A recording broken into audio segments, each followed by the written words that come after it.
Bristol, Connecticut, lay sprawled beneath the cloak of night, a town in the hold of ancient secrets and quiet dread. A placid veil of normalcy hung over its time-worn rooftops and cobblestone streets, barely concealing the undercurrents of unease that ran like cold rivulets through its veins. In the heart of this town, like a shadow veiled in darkness, stood the mortician's office, a structure seeping with the muted whispers of the deceased. Detective Samuel Pike, a middle-aged sentinel, stood in the cold embrace of the dawn, his gaze fixated on the solemn edifice. Each cobblestone that lined the path to the mortician's office was a footprint in time, etched with countless stories of silent farewells and reluctant acceptance. Yet beneath the melancholy surface lurked an ominous aura, one that the town seemed to deny or perhaps chose to ignore.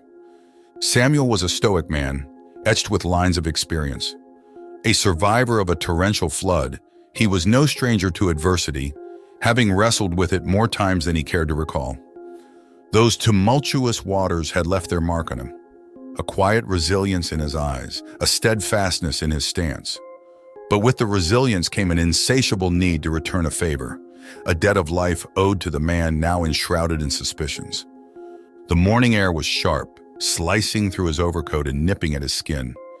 He found his way to the local diner, a quaint establishment nestled among rows of antiquated shops.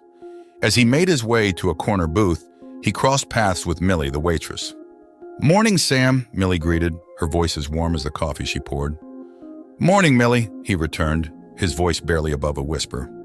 He rarely spoke, yet when he did, his words carried weight, bearing the wisdom of a man who'd seen and endured far beyond his years. Millie knew him well enough to not pry, but curiosity eventually got the better of her. "What brings you back here, Sam?" she inquired, her gaze laden with a mix of concern and intrigue. "I owe someone a debt, Millie," he replied, a shadow of a smile creeping onto his weathered face. He paused, briefly caught in the rivulets of his past. "The mortician, he pulled me from the flood, saved my life."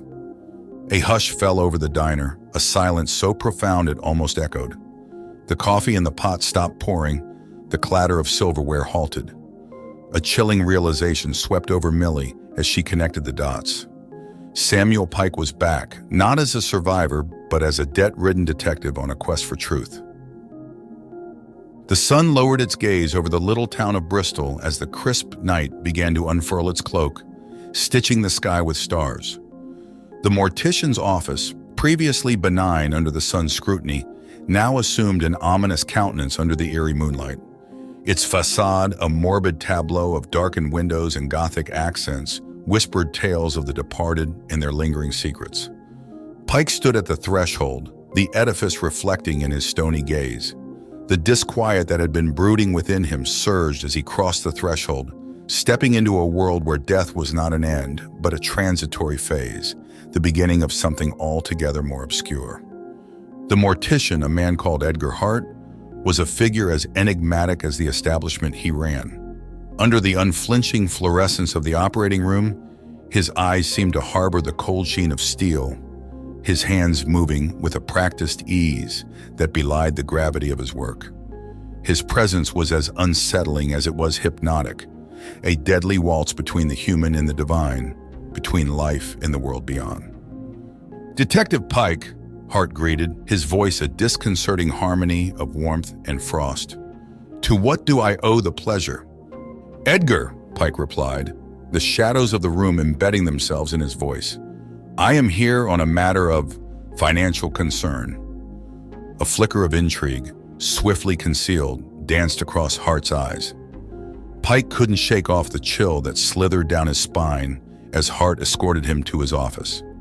It was a room that bore the scent of decay masked by formaldehyde, its walls lined with funerary artifacts, odd trinkets, and books with cryptic symbols on their weathered spines. "Strange books for a mortician," Pike noted aloud, his fingers grazing the cryptic symbols, their meanings resonating within him like an unstruck chord. "Perhaps," Hart conceded, a grim smile twisting his lips, "or perhaps fitting, considering our constant dance with the beyond." As their conversation wove itself around money trails and hushed whispers, Pike noticed a vial nestled among the aged parchment in cryptic literature. A sinister-looking liquid swirled within it, its label bearing the name Eidolon.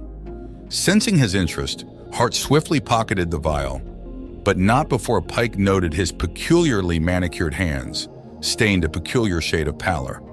"We deal with more than just the physical remains of the departed, detective," Hart confessed, an unsettling satisfaction in his voice.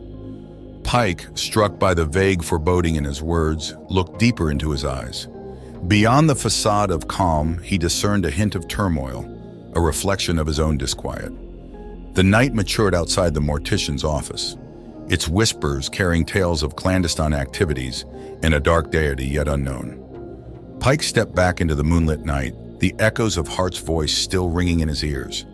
The fragments of his investigation were forming an image, blurry and horrifying in its implications. Bristol was no longer the quiet town Pike remembered. A veil of dread hung thick, transforming the once familiar into something grotesque and unfamiliar. Shadows twisted into spectral figures, whispers of the wind metamorphosed into ominous chants. The fear was palpable, a fetid stench in the air, leaving no corner untouched. Bristol had become a town on the brink of a descent, a plunge into the abyss of a nightmare it was yet to fully comprehend. He found himself entangled in the suffocating tendrils of this growing dread. The mortician's office, the vial of Eidolon, and Hart's unsettling satisfaction swirled around him like a whirlpool of unease, sucking him deeper into its malevolent center. He felt the echo of the flood. He was a man on the precipice, facing a torrent not of water this time, but of insanity. His solitary dwelling offered no respite. Each evening he returned to a disquiet that clung to his home, spectral forms darting at the edges of his vision, elusive and persistent. The sounds of Bristol's nocturnal life transformed into discordant whispers, their tone imbued with an undercurrent of hysteria, adding an eerie cadence to the night's symphony. One night, as he sat in his dimly lit study, an incessant knocking pulled him from his thoughts. Upon opening the door, he was met by Millie's anxious gaze, her usual jovial demeanor replaced by an expression of deep concern. "Sam," she stuttered, her voice quivering, "I've seen things I can't explain." He invited her in, his gaze never leaving the anxious lines etched onto her face. As Millie wove her tale, a narrative of shadows, chance, and growing fear, Pike couldn't help but draw parallels with his own experiences. She spoke of townsfolk behaving erratically, of hushed whispers regarding the mortician's office, and of Eidolon, a term she had overheard but couldn't understand. Pike felt a chill sweep over him. It seemed the Eidolon was slowly permeating through the town, seeping into the minds of its dwellers. The unseen entity that he'd brushed off as the result of a strained mind was materializing into a palpable horror. His resolve wavered, but his spirit refused to buckle.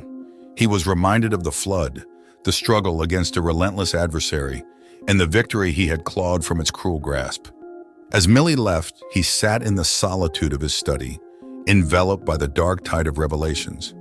His gaze fell on a picture of Bristol taken years ago, a town untouched by cosmic horror, alive with the vibrancy of innocence and blissful ignorance. It seemed like a lifetime away, a paradise lost to an encroaching darkness. As the night whispered tales of terror and the deity, Pike knew his voyage had reached a point of no return.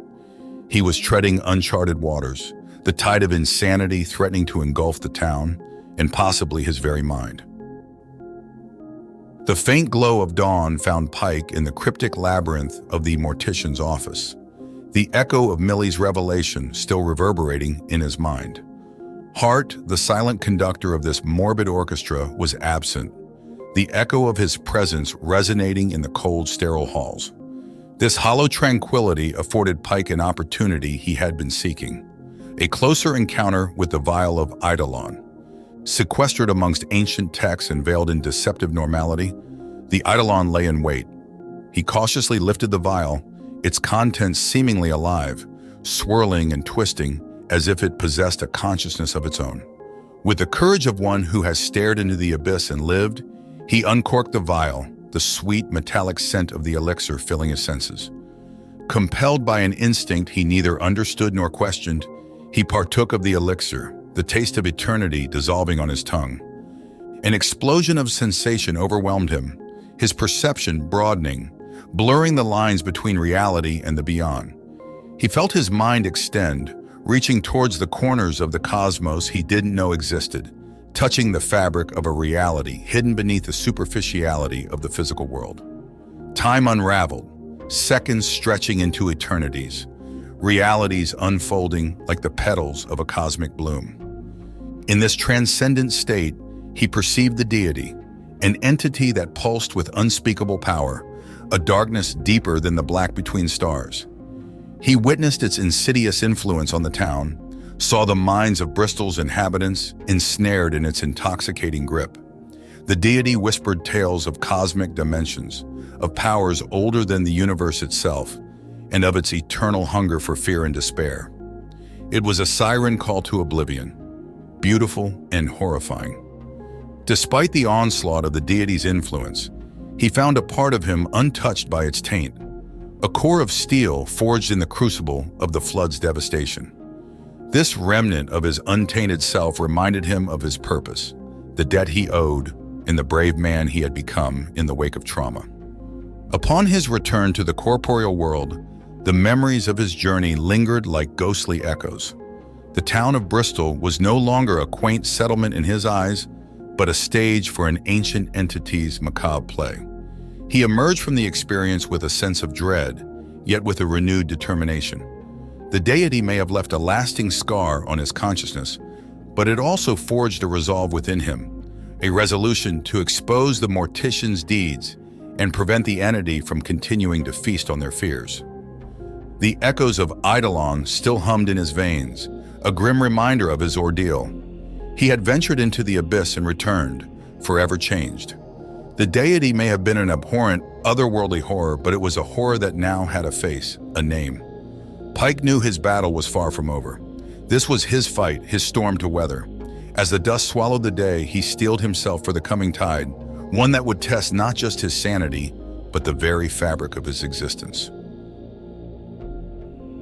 The night buzzed with an electric tension, a precursor to the climax of the cosmic opera that had seized the town in its eldritch grip.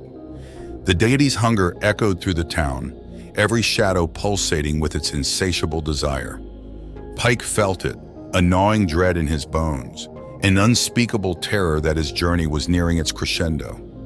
Equipped with the harrowing knowledge obtained from Eidolon, he made his way to the mortician's office. The familiar Gothic facade, once merely unsettling, was now a monolith of cosmic horror. But beneath the fear, a spark of determination had been kindled within him, refusing to be extinguished by the suffocating dread. Inside, the office was a tomb of hidden horrors, each artifact, each cryptic book echoing the deity's insidious call. He found Hart in his usual place, the mortician's face an unsettling canvas of fascination and fear. Their confrontation was a dance of wills, a symphony of dread and defiance played out in hushed whispers and fiery gazes. "I know about Eidolon, Edgar," Pike confessed, the words tasting like bitter iron on his tongue.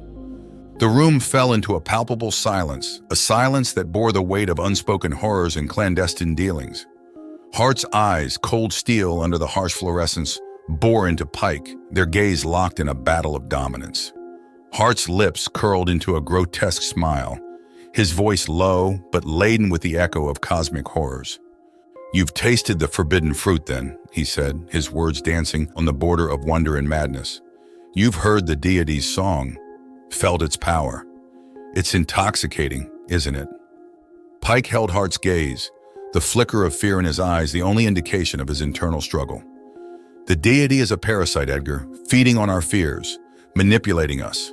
We are not its disciples, but its victims," Pike retorted, his voice echoing his unwavering resolve. The tension in the room reached a fever pitch, the air throbbing with an energy that seemed to pulse in time with the deity's insatiable hunger. Pike felt the deity's shadow creep up on him, its icy fingers teasing the edge of his sanity, but he steeled himself against its intrusion. And then, in the grand crescendo of the night, Pike ran. He fled from the mortician's office, away from Hart's manic laughter, from the entity's oppressive shadow. Bristol awoke to a dawn that held no comfort, its morning sun casting long, grotesque shadows that continued to pulse with the deity's hunger. Pike had escaped, but the cosmic horror remained, an inescapable reality that had woven itself into the fabric of the town. His consciousness was forever marred by the entity's touch, its presence a phantom pain that would continue to haunt him. In the grand scheme of cosmic horror, he realized, one could never truly escape. They could only endure, gather their shattered sanity, and brace themselves for the next encounter. The dance of man in cosmic horror would continue, an endless waltz to the tune of insanity and resilience. We appreciate you tuning in. If you fancied the content, show your support with a like and subscribe.